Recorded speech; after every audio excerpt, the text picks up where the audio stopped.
Pasensya na kayo. Good afternoon po sa inyo lahat. Guys, andito po, ngayon po is Sunday, holiday ulit. Guys, andito po ako sa lugar ni Ate Elena Cabelbel. Pasensya na kayo guys ha. Mainit. Andito ako sa malapit. Yung bundok na yan oh. Yung plano naming akyatin hindi pa naakyat.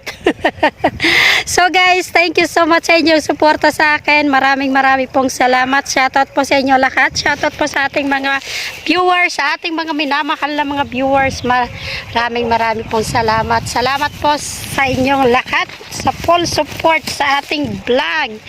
Big love shoutout po sa ating mga OFW, kapwa ko OFW. Thank you so much po sa inyong support sa ating mga team dyan.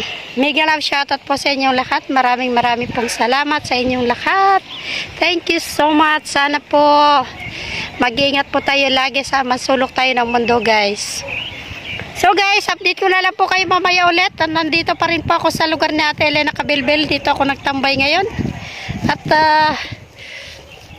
mamaya magkikita ulit kami. May pinuntahan lang siya. Hinihintay ko lang siya dito. So, thank you so much ulit guys. I hope you enjoy this vlog again. Thank you at sana panoorin nyo hanggang sa dulo ng ating vlog. Thank you so much. Love you all.